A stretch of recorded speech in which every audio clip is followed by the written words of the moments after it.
उत्तर प्रदेश की परीक्षाओं से संबंधित एक टॉपिक की बात करेंगे। उत्तर प्रदेश में 1857 का, इससे एक या दो प्रश्न आ जाता है। साथ ही साथ यूपीपीसीएस के बेस के सिलेबस में भी इतिहास का जो सिलेबस है उससे एक प्रश्न आ जाता है। अगर 1857 के विद्रोह की बात करें उत्तर प्रदेश में, तो कंपनी की जो स्थापना थी, अंग्रेजी राज्य की स्थापना थी 1757 में हुई थी। इसके ठीक 100 साल बाद 1857 में विद्रोह हुआ जिसमें उत्तर प्रदेश सम्मिलित था। और साथ ही साथ इस विद्रोह की शुरुआत हुई थी 10 मई 1857 को मेरठ छावनी से, अर्थात मेरठ छावनी के सैनिकों ने यहाँ विद्रोह किया। मेरठ छावनी में विद्रोह किया था और 24 अप्रैल 1857 को मेरठ छावनी के सैनिकों ने गाय और सुअर की चर्बी से बने कारतूसों का प्रयोग करने से इनकार कर दिया था 24 अप्रैल 1857। इसके बाद अंग्रेजी सेना ने क्या किया था कि 9 मई 1857 को जो 90 सैनिक थे, विद्रोही सैनिक थे, 90 में से जो 85 सैनिक थे उनकी वर्दियां उतरवानी थी या उन्हें बर्खास्त कर दिया था, कोर्ट मार्शल कर दिया था। लेकिन जब 10 मई को विद्रोह हुआ, 10 मई 1857 विद्रोह हुआ, इसके बाद जो अंग्रेज थे वो इन्होंने विद्रोह को संभाल नहीं पाया, अर्थात इनके बस के बाहर हो गया। और जो विद्रोही सैनिक थे इन्होंने अगले दिन दिल्ली पर कब्जा कर लिया और जो उस समय मुगल शासक था बहादुर शाह जफर द्वितीय, उसे अपना नेता घोषित कर दिया या शासक घोषित कर दिया भारत का, लेकिन वह नाम मात्र का शासक था। और दिल्ली का जो प्रशासन था या जो विद्रोहियों के हाथ में जितना क्षेत्र था उस क्षेत्र को चलाने के लिए एक जलसा नाम की कमेटी गठित की गई। इस कमेटी में 6 सैनिक थे या सैन्य अधिकारी थे और 4 थे नागरिक या नागरिक सम्राट नागरिक। तो 10 सदस्यों की ये कमेटी थी, यही प्रशासन चलाने लगी। और जबकि बहादुर शाह जफर द्वितीय ये केवल नाम मात्र के ही शासक थे। अगर उत्तर प्रदेश के अलग अलग स्थानों की बात की जाए तो उत्तर प्रदेश में कहाँ विद्रोह हुआ, किसने नेतृत्व किया और किसने विद्रोह को दबाया, उसकी बात हम संक्षिप्त में करेंगे। सबसे पहले बात आती है लखनऊ। लखनऊ में बेगम हजरत महल ने अपने नाबालिग पुत्र ब्रिटिश कादर को नवाब घोषित कर दिया और लखनऊ पर कब्जा कर दिया। और साथ ही साथ वहाँ लंबे समय तक संघर्ष हुआ और मार्च 1858 में एक अंग्रेज सैन्य अधिकारी कैंपबेल ने गोरखा रेजिमेंट की सहायता से विद्रोह का दबा दिया। बाद में जो बेगम हजरत महल थी वो नेपाल पलायन कर गई और वहीं गुमनाम होकर मर गई। इसके बाद बात आती है कानपुर। कानपुर में जब विद्रोह हुआ था, इस विद्रोह का नेतृत्व किया था पेशवा बाजीराव द्वितीय के दत्तक पुत्र नाना साहब ने। नाना साहब को जो अंग्रेजों से पेंशन मिलने की बात हुई थी वो अंग्रेजों ने पेंशन बंद कर दी थी, इसीलिए नाना साहब ने इस विद्रोह का नेतृत्व किया था। और नाना साहब के जो सहायक थे अजीमुल्ला और तात्या टोपे।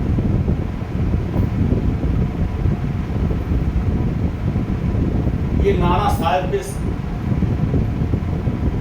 सहायक थे। और कानपुर में जो विद्रोह हुआ वो काफी भीषण विद्रोह था और तात्या टोपे ने ग्वालियर रेजिमेंट की सहायता से कानपुर पर कब्जा कर दिया। इसके साथ ही साथ जो ब्रिटिश नागरिक थे उन्हें कानपुर में जो रेजिडेंट थी उसमें शरण लेनी पड़ी। इसके बाद क्या हुआ कि दिसंबर 1857 में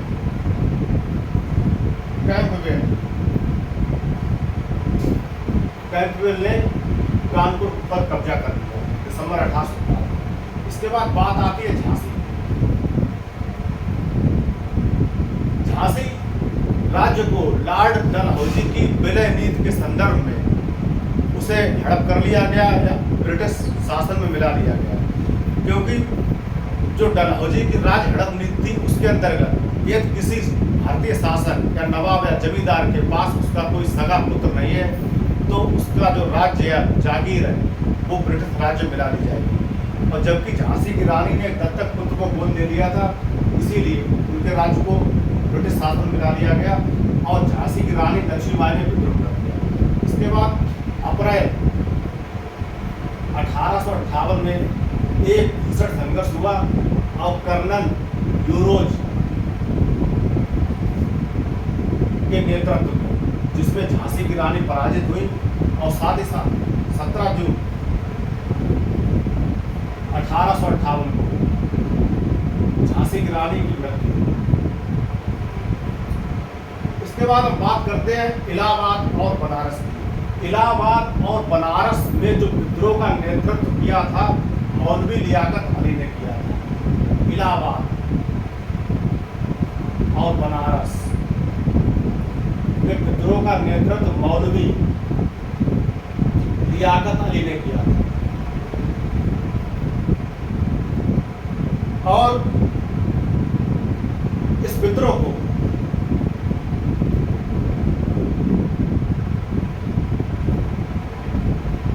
जो लॉर्ड कैनिंग था उसने अपना अलग मुख्यालय बना लिया था और इस विद्रोह को दबाया था कर्नल नील ने।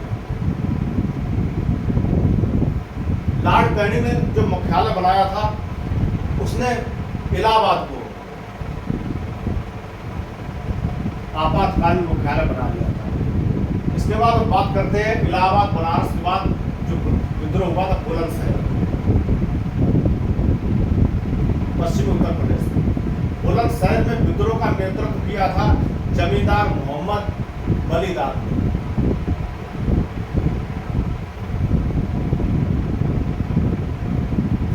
वली दाद खान, क्योंकि इनके पिता की जो रियासत थी अंग्रेजों ने छीन ली थी, इसीलिए मोहम्मद वली दाद ने बुलंदशहर में विद्रोह किया। और विद्रोह करने के दौरान 1857 में जो विद्रोह हुआ था इसमें जो गुर्जर समुदाय के लोग थे इन्होंने मोहम्मद वली दाद का सहयोग किया। इसके बाद फैजाबाद का विद्रोह हुआ था, उसका नेतृत्व मौलवी अहमदुल्लाह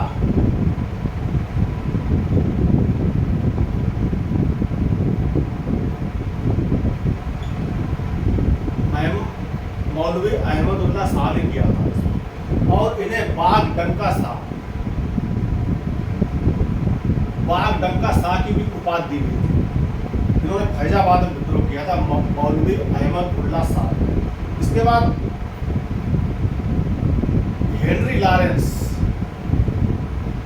कर्नल हेनरी लॉरेंस ने इस विद्रोह को कुचल दिया।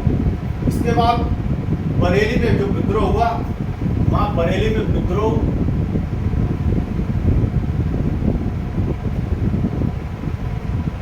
खान बहादुर ने किया। बरेली इसका जो रुहेलखंड क्षेत्र है, खान बहादुर ने इस विद्रोह का नेतृत्व किया और इन्होंने 40,000 सैनिकों की एक टुकड़ी बनाई और इस विद्रोह को अंग्रेजों के लिए दबाना बहुत मुश्किल हो गया। लेकिन बाद में सर कोलिन कैंपबेल ने 1858 में इस विद्रोह को कुचल दिया और बरेली पर पुनः कब्जा कर लिया। इसके बाद बात आती है बड़ौत, परगना या तहसील। यह स्थित है बागपत जिला में, पश्चिमी उत्तर प्रदेश में। और बड़ौत परगना तहसील के अंतर्गत यहाँ जो विद्रोह का नेतृत्व किया था शाहमल ने किया था।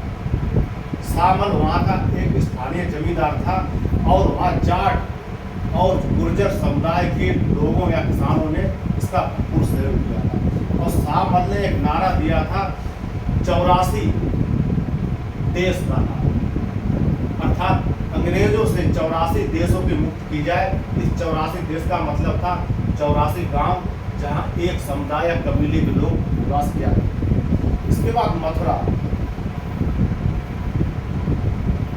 यहाँ 1857 तक नवाबों और जमींदारों की जो सामंतगिरी चलती थी, लेकिन मथुरा के देवी सिंह वो जमींदारी उन्होंने अपनी कायम रखी थी। बाद में इनकी जमींदारी जब छीन ली गई तो इन्होंने विद्रोह किया मथुरा, और इन्हें देवी सिंह को सबाल्टर इंसर्जेंट की उपाधि दी। तो ये तो उत्तर प्रदेश में जो 1857 से संबंधित विद्रोह और उनके स्थान, उनके नेता, किसने विद्रोह कुचला,